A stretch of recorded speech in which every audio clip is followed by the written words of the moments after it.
नमस्कार, जय हिंद विद्यार्थी मित्रांनो. SRPF भरती 2024 तर्फा 25 जूनला जे SRPFची जी भरती झाली, तर संपूर्ण महाराष्ट्रातील जे SRPFची जी प्रोसेस आहे भरतीची ही सर्वच जे सारखी आहे. तर आज 25 जूनला SRPFची भरती कशा प्रकार झाली, सुरुवातपासून शेवटपर्यंत काय काय प्रोसेस होती, त्याचबरोबर तुम्ही या ठिकाणी किती वाजता रांगेमध्ये लागलं तर तुमचं ग्राउंड या ठिकाणी किती वाजेपर्यंत होणार आहे, त्याचबरोबर आज मुलांनी कोणकोणत्या चुका केल्या ज्या की तुम्हाला या ठिकाणी करायचे नाही आहे, त्याचबरोबर डॉक्युमेंट व्हेरिफिकेशनला नेमके कागदपत्र कोणकोणते लागत आहे ते सुद्धा तुम्हाला सांगणार आहे, जेणेकरून जे तुम्हाला या ठिकाणी काय अडचण येणार नाही. ठीक आहे. आणि सुरुवातपासून शेवटपर्यंत काय काय प्रोसेस आहे, 5 किलोमीटर रनिंग मारायच्या वेळेस काय काय प्रॉब्लेम येत आहे, 100 मीटर मारायच्या वेळेस काय काय प्रॉब्लेम येत आहे, कुठं या ठिकाणी तुम्हाला कशा प्रकारे लक्ष ठेवायचं आहे, सर्वात पहिला इव्हेंट या ठिकाणी काय होता. तर आज 25 जूनला जे SRPFची भरती झाली, तर जवळपास 600 ते 700 विद्यार्थी एका SRPF गट क्रमांकामध्ये भरतीसाठी बोलावले जात आहे ग्राउंडसाठी. तर आजच्या व्हिडिओच्या माध्यमातून संपूर्ण माहिती सांगणार आहे की 25 जूनला SRPFची भरती कशी झाली याबद्दल. तर आजचा व्हिडिओ खूप महत्त्वाचा होणार आहे. व्हिडिओ शेवटपर्यंत बघा आणि व्हिडिओला आताच लाईक करा. नमस्कार विद्यार्थी मित्रांनो, माझी नोकरी कॉर्नर यूट्यूब चॅनलवर मी गोपाल अनखळे तुमचं सर्वांचं सहर्ष स्वागत करतो. तर मित्रांनो, व्हिडिओचा थंबनेल बघून तुमच्या लक्षात आलं असेल की आपला व्हिडिओ कोणत्या टॉपिकवर होणार आहे.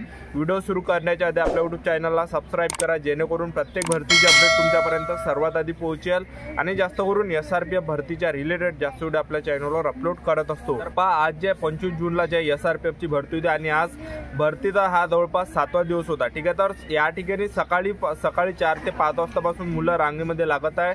तर मी तुम्हाला सर्वात आधी सांगून देतो की तुम्ही या ठिकाणी झेरॉक्स अगोदरच काढून घ्या, कारण की बरेच विद्यार्थी सेंटरवर या ठिकाणी झेरॉक्स काढत आहे. तर काय होतं की सेंटरवर तुम्ही झेरॉक्स काढताना तर त्या ठिकाणी झेरॉक्स तुम्हाला या ठिकाणी मार्क भेटणार आहे, लक्षात ठेवा.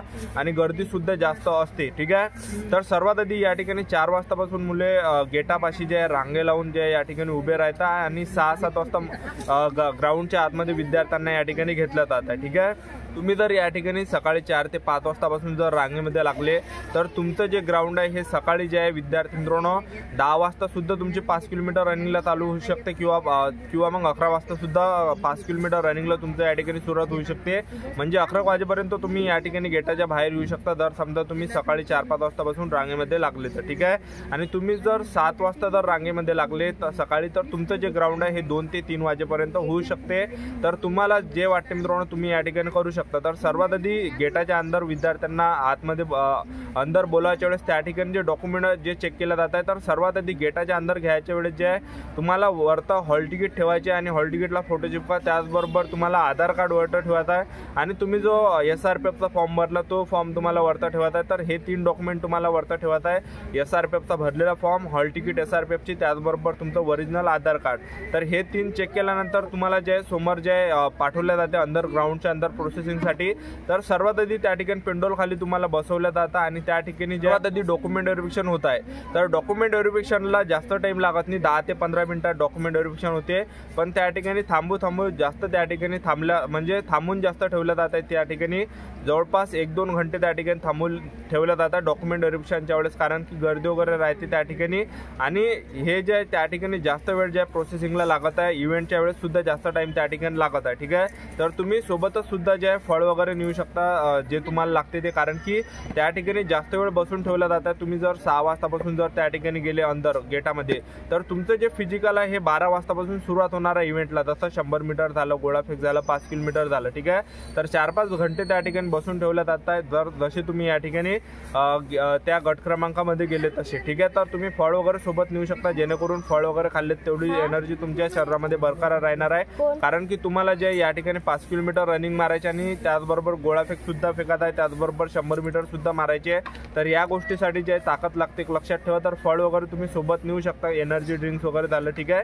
तर सर्वात आधी या ठिकाणी डॉक्युमेंट व्हेरिफिकेशन होत आहे. तर डॉक्युमेंट व्हेरिफिकेशनला SRPFचे जास्त डॉक्युमेंट लागत नाही. ठीक आहे. तर तुम्ही डॉक्युमेंट असू द्या, जेणेकरून काही या ठिकाणी प्रॉब्लेम येणार नाही. तर डॉक्युमेंट व्हेरिफिकेशनला तुमची त्या ठिकाणी विद्यार्थ्यांना रांगेमध्ये बसवलं जातं आणि त्या ठिकाणी सर्वात आधी जो तुमचा फॉर्म आहे SRPFचा तो त्या ठिकाणी लागत आहे, त्याचबरोबर हॉल तिकीट लागत आहे, त्याचबरोबर त्याचबरोबर आधार कार्ड तुमची त्या ठिकाणी चेक केलं जात आहे, त्याचबरोबर 10वीचं मार्कशीट, 10वीचं बोर्ड सर्टिफिकेट, 12वीचं मार्कशीट, 12वीचं बोर्ड सर्टिफिकेट, कास्ट सर्टिफिकेट झालं, डोमिसाईल झालं, त्याचबरोबर TC झालं, त्याचबरोबर 5-6 फोटो तुम्ही अंदर नाही, त्याचबरोबर तुम्हाला या ठिकाणी कास्ट सर्टिफिकेट झालं, त्याचबरोबर डोमिसाईल झालं, ठीक आहे, त्याचबरोबर नॉन क्रिमिनल झालं, TC नॉन क्रिमिनल झालं, त्याचबरोबर EWS प्रमाणपत्र झालं. तर हे ओरिजिनल डॉक्युमेंट तुम्हाला त्या ठिकाणी न्यायचे आणि याचे एक झेरॉक्स त्या ठिकाणी काही प्रॉब्लेम येणार नाही.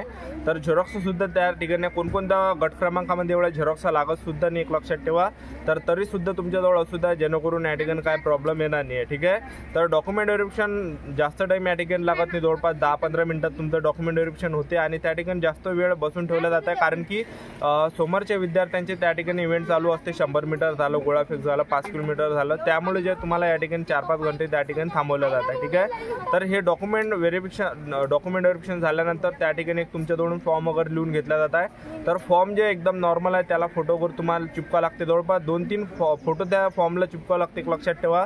तर 2-3 फॉर्म तुम्हाला त्या ठिकाणी देते आणि त्यावर आपली माहिती वगैरे लिहावं लागते, जो आपला अर्ज क्रमांक आहे ते त्यामध्ये टाका लागते, आपल्या गावाचं नाव वगैरे, असा नॉर्मल फॉर्म आहे तो. त्याचबरोबर जे हे फॉर्म झाल्यानंतर मुलांची त्या ठिकाणी उंची मोजल्या जात आहे. तर उंचीमध्ये सुद्धा बरेच मुलं कटत आहे. तर 168 सेंटीमीटर जे आज ज्या विद्यार्थ्यांची उंची बसली ते विद्यार्थी पात्र होते आणि ज्या विद्यार्थ्यांची 168 सेंटीमीटरपेक्षा कमी उंची होती ते मुलं अपात्र केले गेले, फेल केले गेले, ठीक आहे. त्याचबरोबर छाती उंची झाल्यानंतर छाती त्या ठिकाणी मोजल्या जात आहे आणि छाती झाल्यानंतर त्या ठिकाणी जे चेस्ट नंबर दिला जात आहे. तर चेस्ट नंबर दिल्यानंतर 20-20 विद्यार्थ्यांचा त्या ठिकाणी ग्रुप एका SRPF वाल्यांजवळ दिला जातं आणि त्या विद्यार्थ्यांचे इव्हेंटला त्या ठिकाणी सुरुवात होत आहे, ठीक आहे. तुम्ही जर 6 वाजतापासून रांगेमध्ये लागले, 7 वाजतापासून जर रांगेमध्ये लागले, तर तुमचं जे फिजिकल आहे, तुमचं जे ग्राउंड आहे, इव्हेंट आहे, हे 12 वाजतापासून सुरुवात होणार आहे. तर सर्वात पहिला जो इव्हेंट आहे तो 100 मीटर घेतला जात आहे. पहिला इव्हेंट 100 मीटर घेतला जातं आणि 100 मीटरला स्पाइक बूट अलाउड नाही आहे, ठीक आहे. तर स्पाइक बूट घालून तुम्हाला धावायचं नाही, त्या ठिकाणी तुम्हाला धावूच नाही स्पाइक बूट घालून, ठीक आहे. तर 100 मीटरला तुम्हाला थोडं लक्ष द्यायचं, कारण की 100 मीटरमध्ये भरपूर विद्यार्थ्यांना कमी मार्क्स भेटत आहे, कारण की मायक्रो सेकंडनी त्यामध्ये टायमिंग कमी होतो, ठीक आहे. तेवढेच मार्क्स तुम्हाला कमी भेटत आहे. तर जे पण विद्यार्थी एकदम स्पीडनं ओढणार आहे त्यांना चांगल्या पद्धतीने मार्क्स या ठिकाणी पडणार आहे. तर पहिला इव्हेंट जे आहे 100 मीटर घेतला. 100 मीटर झाल्यानंतर गोळा फेक घेतला. तर गोळा फेकला थोडं तुम्हाला लक्ष ठेवायचं आहे. जेव्हा तुम्ही गावाकडे गोळा फेकता तो मोठा गोळा होता, पण इथला SRPFचा जो गोळा तो छोटा आहे थोडासा आणि जास्त भारी, एक लक्षात ठेवा. तो जास्त जात नाही, ठीक आहे. हलका छोटासाच आहे पण भारी आहे तो गोळा, एक लक्षात ठेवा, ठीक आहे.